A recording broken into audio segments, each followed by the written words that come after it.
네, 오늘 11월 11일 수요일 수요일에 나오신 우리 성도님들을 환영합니다. 또 축복합니다.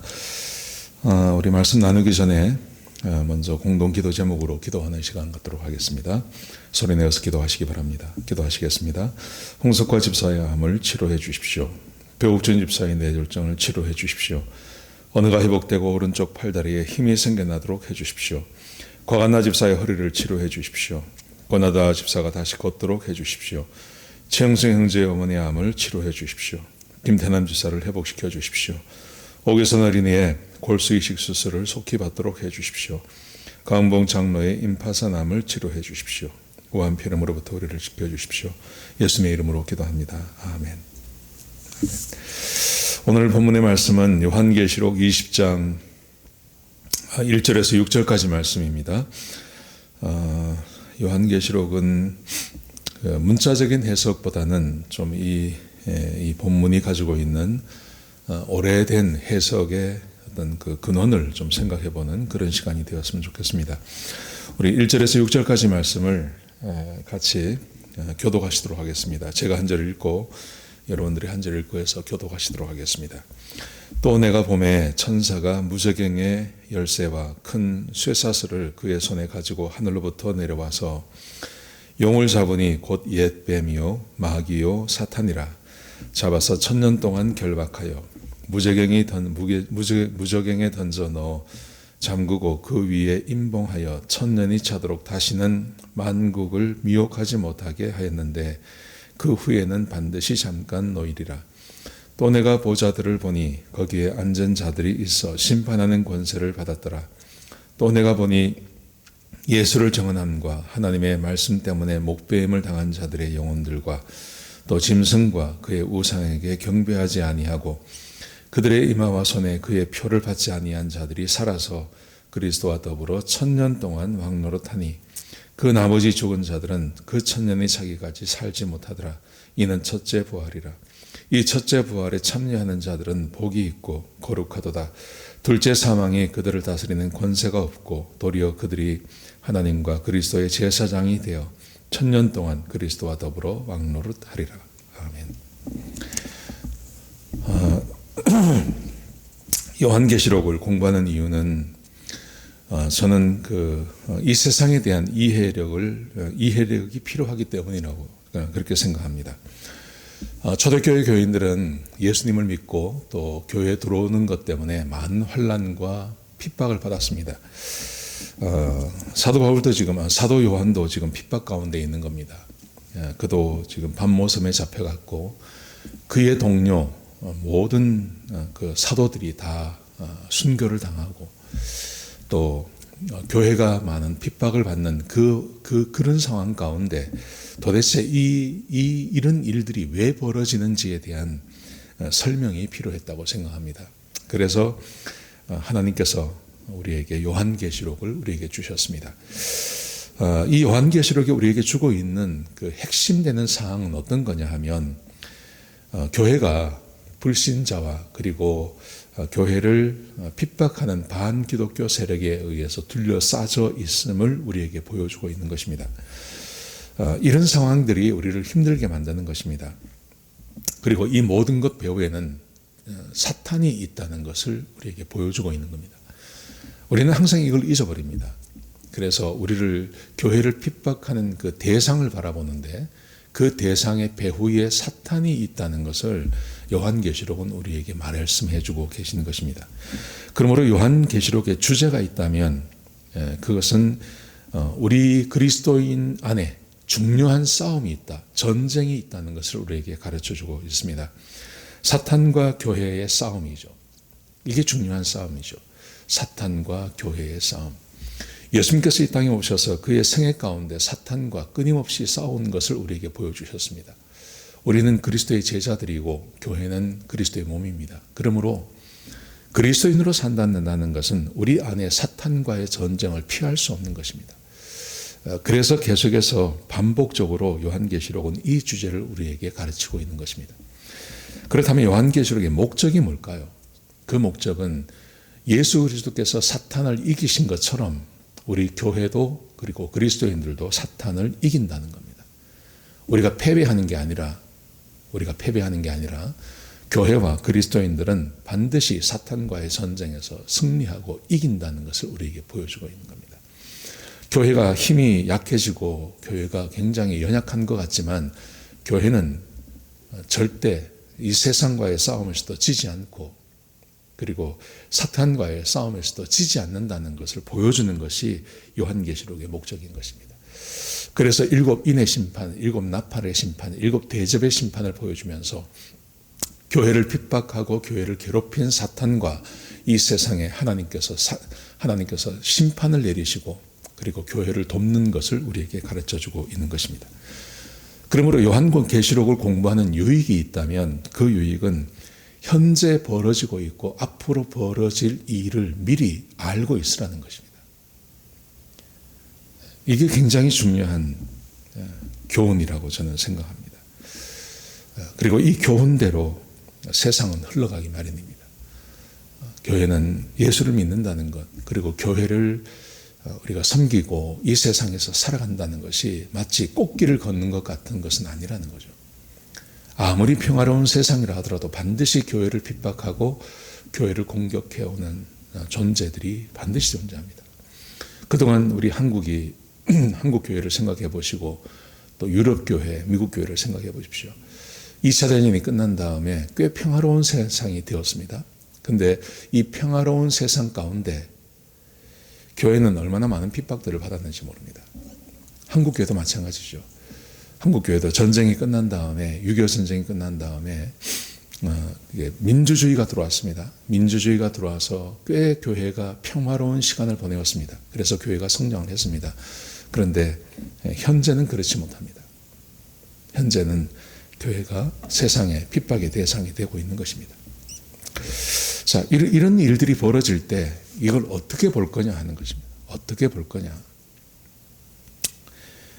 거듭 말씀드리는 거지만 교회의 싸움의 교회의 대적은 사탄이고 그 사탄의 소종을 받는 여러 이단도 있고요. 거기는 세상 정부도 있고 그런 자들이 등장해서 교회를 공격한다 하는 것이죠.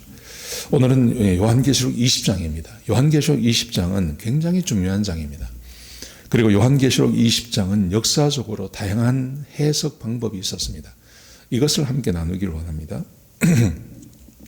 요한계시록을 해석하는 방법은 크게 3가지로 볼 수 있습니다. 전천년설, 후천년설, 그리고 무천년설이라는 것이 있습니다. 요한계시록 20장을 읽어보시면 거기에 천년이라는 말이 등장합니다. 그렇기 때문에 이 천년을 어떻게 해석하느냐에 따라서 전천년, 후천년, 그리고 무천년 이렇게 다양하게 해석을 합니다. 근데 이거는 이단이다 아니면 내가 무엇을 믿느냐 그것을 따라서 우리의 어떤 그 구원이나 이런 것에 큰 영향을 미치는 것은 아닙니다. 그냥 시대마다 교회마다 또 지역마다 그 천년설, 전천년설, 후천년설, 무천년설을 믿는 그 사람들이 등장했었습니다. 그리고 우리가 이것을 좀 제가 이제 세 주에 걸쳐서 3개를 소개해 드릴 텐데요. 한번 들어보시고 본인에게 맞는 것을 선택하시면 됩니다. 그러셔도 됩니다. 꼭 이것은 이거다 하고 정답이 있는 게 아니니까요. 그냥 제가 세 가지 견해가 있다고 제가 소개해 드리고 본인에게 맞는 것을 이렇게 받아들이시면 된다. 이 정도 생각하시면 되겠습니다. 자, 전천년, 후천년, 무천년설이라고 있는데 전천년, 후천년, 그리고 그 무천년이라는 말의 의미는 그 예수 그리스도께서 심판하는 예수님께서 재림하시는 시점을 가지고 전천년, 후천년을 나누는 것입니다. 천년 왕국이 있고요. 그 천년 왕국이 시작되기 전에 예수님께서 재림하신다. 그러면 전천년입니다. 그걸 전천년설이라고 합니다. 그리고 천년 왕국이 끝나는 시점에 천년 왕국이 있고 천년 왕국이 끝나는 시점에 예수님께서 재림하십니다. 이것을 믿는 사람들은 후천년이라고 합니다. 그러니까 천년 왕국이 끝난 다음에 후천년 그때 예수님께서 재림하십니다. 이겁니다. 무천년이라는 것은 예수님의 초림과 재림 사이를 천년 왕국이라고 보는 것입니다. 어떤 그 문자적인 천년이 아니라 지금 우리가 살고 있는 세상을 천년왕국이다 이렇게 해석하는 것이죠. 이 세 가지가 있다는 것입니다. 저는 오늘 전천년에 대해서 한번 생각해 보려고 합니다. 그리고 다음 주에는 후천년, 그 다음에 무천년 이렇게 설명해 드리도록 하겠습니다. 자, 전천년설 왜 생겨났냐 하는 것이죠. 전천년설을 주장하는 분들은 이렇게 말을 합니다. 예수님께서 초림하셨을 때 사실은 천년왕국을 만들고 싶었다는 겁니다. 그 이유가, 근거가 뭐냐 하면 마가복음 1장 15절에 보시면 예수님께서 사역을 시작하시면서 하나님의 나라가 가까웠다. 예수님께서 그렇게 말씀하셨으니까 아마도 예수님께서 처음 오셨을 때, 초림하셨을 때 이 땅에 천년왕국을 만들고 싶었다는 것이죠. 그게 계획이었다는 것입니다. 근데 유대인들이 예수님을 왕으로 모시는 것을 거부했습니다. 그리고 예수님의 하나님의 나라를 거부했습니다. 그리고 예수님의 십자가에 못 박혀 죽이죠. 그래서 예수님께서 가지고 오셨던 그 계획이 어긋나면서 이 땅에 하나님의 나라 천년왕국을 세우지 못했다. 그렇게 믿는 겁니다. 그래서 이제 그러면서 천년왕국이 아니라 하나님의 나라가 아니라 교회의 시대가 시작이 되었다. 이렇게 주장을 합니다. 교회의 시대가 시작이 되면서 구약의 사람들은 전혀 생각지 못하던 아주 신비로운 교회의 시대가 시작이 되는 것입니다. 교회는 유대인이나 아니면 그 이방인 중에 하나님의 선택을 받은 사람들이 들어와서 교회를 세우고 교회를 이끌어 나가는 것입니다. 자, 그런데 예수님께서 언제 재림을 하시냐 하면 그렇게 계속 가는 게 아니라는 거죠. 그렇게 계속 가는 게 아니라 그 교회 시대가 진행이 되다가 어느 순간에 그리스도께서 공중에 재림을 하십니다. 예수님께서 공중 재림을 하시고 그리고 그때 교회에 멤버 되어든 살아있는 성도들이 하늘로 끌려 올라가게 됩니다. 이걸 휴거라 그러죠. 끌려 올라가게 됩니다. 끌려 올라가게 되고 그리고 이 땅에는 어떤 일이 벌어지냐 하면 성도가 다 휴거가 된 다음에 이 땅에는 7년 대환란이 일어난다고 믿습니다. 그리고 그 7년 대환란이 있을 때 적그리스도가 등장하고 그리고 이런 일들이 벌어지고 그리고 그 7년 대환란이 끝난 다음에 예수님께서 이 땅에 지상으로 재림하신다. 그렇게 사람들이 믿게 되는 거죠. 예수님께서 공중 재림하실 때 이 땅에서는 성도들이 휴거를 당하고요. 하늘나라로 올라가고 예수 믿지 않는 사람들은 남아있고 7년 대환란이 이 땅에서 벌어지고 7년 대환란이 끝나는 그 시점에 예수님께서 이 땅에 재림을 하십니다. 그러니까 이 전천년설에서는요, 예수님께서 두 번 재림하시는 거예요. 공중에 한 번 재림하시고 그리고 이 땅에 이 땅에 7년 대환란이 끝난 다음에 이 땅에 또 재림하시는 지상에 재림하시는 그런 일들을 하게 되어진다. 그렇게 믿고 있는 것이죠. 그때 살아있는 예수님께서 재림을 하시면 어떤 일을 하시냐 하면 양과 염소를 이렇게 나누십니다. 그래서 예수 잘 믿는 사람, 7년 대환란을 이제 믿는 성도들은 올라가고 남아 있는 사람들 가운데 또 예수님을 믿는 사람들과 예수 믿지 않는 사람들을 나누어서 양과 염소를 구분합니다. 그리고 적그리스도 그리고 사탄 이런 자들은 결박하여서 지옥에 보내버리십니다. 이 기간 동안 예수님께서 이 땅에 완전히 재림하시면 죽은 자의 부활이 있을 거라고 믿습니다. 그리고 예수님의 보좌가 예루살렘에 이어집니다. 예루살렘에 세워집니다. 그리고 예루살렘의 도시와 성전이 다시 재건이 되어집니다. 그리고 거기서 구약시대에 있었던 제사와 그리고 의식법 또 제단 이런 것들이 다시 시작이 될 거다. 그렇게 보고 있는 거죠. 그러면서 이제 천년왕국이 시작이 되는 것입니다. 이 천년왕국의 모습은 어떤 거냐 하면 천년 동안 예수님께서 이 땅에 왕으로 오셔서 예수님께서 직접 세상을 다스리는 것을 말하는 것입니다. 그러니 이 세상은 얼마나 번영과 축복이 있겠습니까? 천년 동안 예수님께서 이 땅을 다스린다고 믿는 것입니다. 근거는 뭐냐 하면 이사야서나 구약에 보시면 이런 말씀이 있죠. 이사야 35장 1절에 보시면 광야와 메마른 땅이 기뻐하며 사막이 백합화 같이 피어 즐거워하며, 광야가 기뻐하고 메마른 땅이 다시 회복될 것을 말씀하시죠. 이사야 11장 6절에 보시면 그때 이리가 어린 양과 함께 거하며 표범이 어린 염소와 함께 누우며 송아지와 어린 사자와 살찐 짐승이 함께 있어 어린아이에게 끌리며, 사자와 어린 양이 함께 지내고, 어린아이가 독사의 굴에 손을 넣어도 괜찮고 어린아이가 사자를 이끌고 다니는 그런 세상이 이 땅에 임하게 될 거다, 그렇게 믿는다는 것이죠. 천년왕국 기간 동안요. 그리고 이 천년왕국 기간 동안 모든 유대인들이 예수를 믿습니다. 거듭납니다. 그리고 이 유대인들이 복음 전도자가 됩니다. 그래서 이방인의 그 충만한 숫자가 차기까지 회심의 사건들이 계속 일어나게 될 거라고 그렇게 믿습니다. 전 유대인이 예수 믿고 구원받는다고 믿습니다. 그리고 이 이제 천년의 기간이 끝나면 오늘 본문에 읽어본 것처럼 사탄이 잠깐 풀려난다고 말합니다. 그러니까 문자적으로 믿는 거죠. 사탄이 잠깐 풀려나서 곡과 마곡이 하나님의 나라를 공격해 오고, 그렇지만 하늘에서 불이 떨어져서 이 모든 사탄의 세력들이 다 지옥에 빠지게 된다, 그렇게 믿게 되는 것이죠. 천년왕국이 끝이 나면 그 다음에는 어떤 일이 벌어지냐 하면 죽은 자들이 부활해서 심판을 받습니다.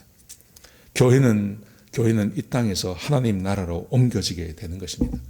그리고 이스라엘은 이 땅에 머물면서 그리스도께서 영원히 이 땅을 다스리는 그런 일들이 있을 거라고 그렇게 생각합니다. 그런데 이 천년왕국 이후에 이 구체적인 것은 또 천년왕국 전천년설을 믿는 사람들 가운데도 이견이 많습니다. 하여튼 이 정도 되는 것입니다. 그리고 근데 이제 이 천년왕국이 전천년설이 왜 등장했냐 하는 것이죠. 전천년설이 등장한 이유는 초기 기독교 때 이 이론이 등장을 했습니다. 그래서 3세기까지 보편적으로 받아들여졌습니다. 보편적으로 받아들여졌는데 초기 중세 시대 때 이게 사라진 이유가 뭐냐 하면 어거스틴 때문에 그렇습니다.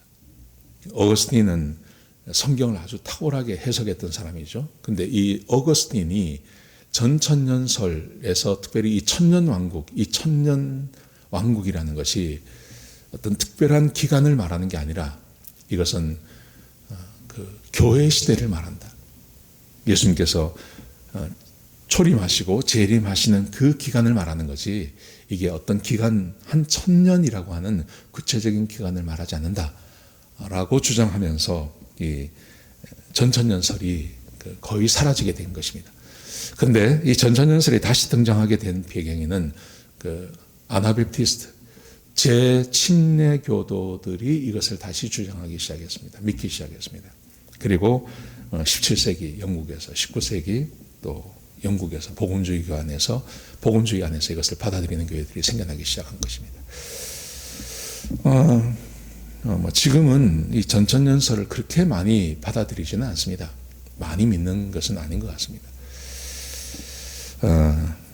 이제 이 전천년설을 좀 비판을 해보면요, 몇 가지 굉장히 많습니다. 비판할 것이. 근데 오늘 저는 한 두세 가지만 함께 나누려고 합니다. 첫 번째는 뭐냐 하면 전천년설에 대한 구체적인 언급이 성경에 그렇게 등장하지 않는다는 것.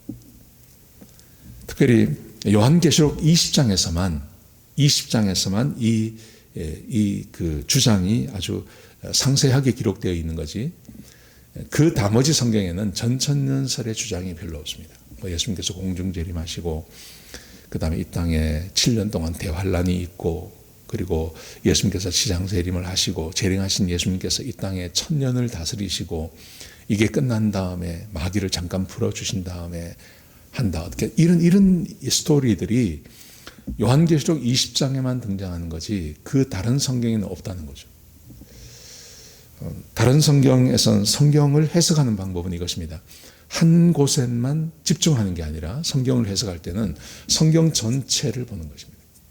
그래서 종말론에 대해서 한 곳만 보는 게 아니라 성경 전체가 예수님께서 이 땅에 계실 때 그리고 사도들이 어떻게 말하는지를 종합적으로 봐서 해석하는 게 중요합니다. 그런데 전천년설은 요한계시록 20장에만 등장한다는 거죠. 이게 아주 치명적인 약점입니다. 자, 두 번째, 예수님께서 이 땅에서 육신의 몸을 가지고 1000년을 다스리시고 그 다음에 유대인들이 아주 월등한 지위를 갖게 된다. 왜 모든 유대인들이 다 구원을 받고 뭐 이런 말씀입니다. 그런데 이제 이 이론의 심각한 문제점이 바로 이겁니다. 뭐냐 하면 사도 바울도 그렇고요. 예수님께서도 그렇게 말씀하셨고 완전히 철폐되어진 것이 있습니다. 그게 유대인의 지위라는 것입니다. 하나님께서 유대인을 선택하셨습니다. 그리고 예수님께서도 유대인의 몸을 가지고 이 땅에 오셨습니다. 그런데 성경을 읽어보면 예수님께서 이 땅에 오셔서 말씀하신 것도 그렇고 또 사도 바울의 어떤 그 교훈도 그렇고 유대인의 지위가 이루어졌다는 암시가 훨씬 많습니다. 예를 들면 골로새서 3장 11절에 보시면요.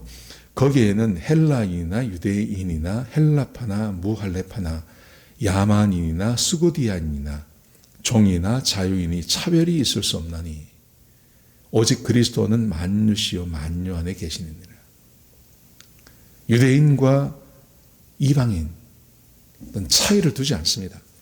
그런데 이 전천년설에서는 유독 유대인들에게 집중되어 있습니다. 그래서 모든 유대인이 유대인으로 태어났다는 이유 때문에 모든 유대인이 다 구원받는다고 이야기하고 그리고 유대인들이 예루살렘으로 모이고 뭐 이런 이때 그 초기 때는 이미 중세 시대만 하더라도 유대라고 하는 나라가 없어지지 않았습니까?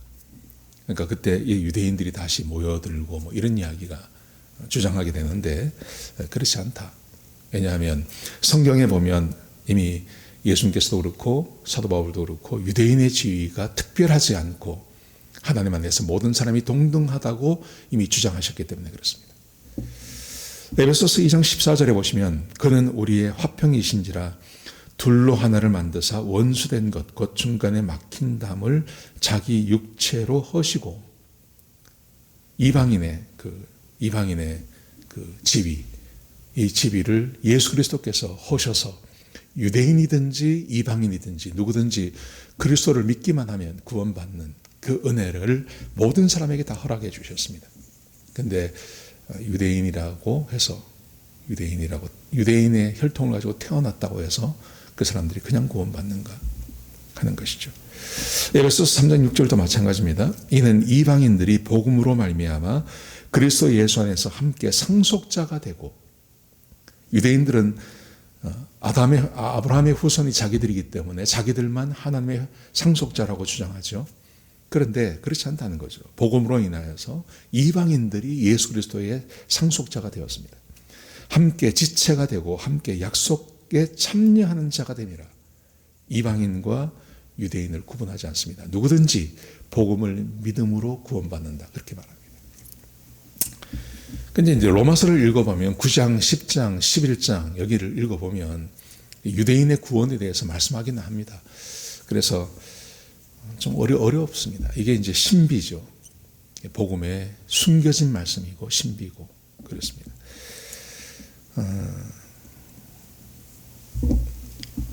성경이 가르치면 신약 성경이 가르치면 내가 어떤 그 피를 타고났느냐로 구원받는 건 아니에요. 그런 건 없죠. 누구든지 하나님의 선택과 그리고 성령의 인치심과 그리고 복음을 믿은 진리를 받아들임으로 말미암아 구원받는 거지 그것 없이 내가 유대인이기 때문에 구원받고 하는 것은 아니다 하는 거죠. 이게 이제 이 전천년설에 있어서 굉장히 약점이 이겁니다. 모든 유대인들이 다 구원받는다 하는 거죠. 자, 그 다음에 이제 또 세 번째 이 전천년설의 치명적인 약점 이것은 예수님께서 2번 재림하시는 것입니다. 아까 말씀드린 것처럼 예수님께서 공중에 재림하시고 처음 7년 대환란이 끝날 때 예수님께서 지상에 재림하시고 두 번 재림하신다고 이렇게 주장하거든요. 근데 그게 좀 문제입니다. 왜냐하면 성경에서는 예수님의 재림은 한 번이라고 말씀합니다. 공중에 재림하셨다가 다시 오시고 그렇지 않다는 거죠. 예수님께서는 한 번 재림하신다. 그렇게 우리에게 말씀해 주고 계신 것이기 때문에 그렇습니다.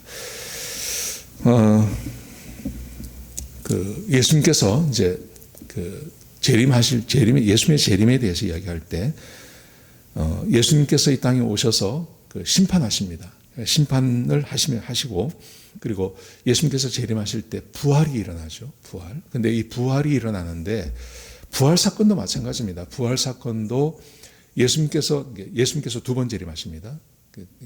초기 전천연설에 의하면 두 번 재림하시는데, 근데 예수님을 믿었던 성도들이 언제 부활을 하냐 하면 항상 성경은 마지막이라고 그래요. 마지막. 전천연설에서는 앞이라고 이야기하거든요. 근데 예수님께서 재림하시는 그 기간은 재림하셨을 때 성도들이 부활하는 그 시점은 항상 마지막이에요. 마지막. 마지막에 예수님께서 부활합니다. 초기에 부활하는 것이 아닙니다. 성도들은 마지막에 부활합니다. 자, 제가 성경 몇 구절 읽어드리겠습니다. 요한복음 6장 39절에 보시면요, 나를 보내신 이의 뜻은 내게 주신 자 중에 내가 하나도 잃어버리지 아니하고 마지막 날에 다시 살리는 이것이니라. 마지막 날에. 내 아버지의 뜻은, 요한복음 6장 40절에 보시면요, 내 아버지의 뜻은 아들을 보고 믿는 자마다 영생을 얻는 이것이니 마지막 날에 내가 이를 다시 살리리라. 예수님께서 재림하실 때, 데살로니가에 보면 그렇잖아요. 재림하셨을 때, 지금 데살로니가 후서를 새벽마다 보고 있는데요, 그 말씀해 보시면 죽은 자가 먼저 부활하고 살아있는 우리들이 그 다음이다. 예수님께서 재림하실 때, 재림하시는 그때 살아있는 사람만 예수님을 만나 휴거가 되어지고, 그리고 7년이 지난 다음에 지상 재림하신 다음에 죽은 자들이 살아나는 게 아니라, 그렇게 말씀하지 않습니까? 산 자가 죽은 자를 앞서지 못할 것은 죽은 자들이 먼저 부활하고, 자는 자들이 먼저 부활하고 일어나고, 그리고 우리들도 예수님 만나러 간다. 데살로니가 후서에서 그렇게 말하거든요. 예수님의 재림을 이야기할 때.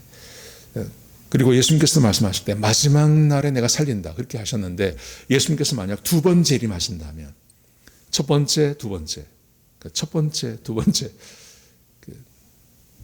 말이 안 되는 거죠. 좀 어렵습니다. 요한복음 6장 44절에 보시면 나를 보내신 아버지께서 이끌지 아니하시면 아무도 내게 올 수 없으니 오는 그를 내가 마지막 날에 다시 살리리라. 예수님께서는 계속해서 마지막에 살려낸다. 그 마지막이 동일하다는 거죠. 첫 번째가 아니라 그 마지막이 똑같다. 마지막에 예수님께서 다 부활하게 하시고 그렇게 우리를 살려내실 거라고 말씀하십니다. 그래서 요한계시록 20장을 공부해 보면 전천연설을 좀 주장하기에는 반론이 너무 많아요.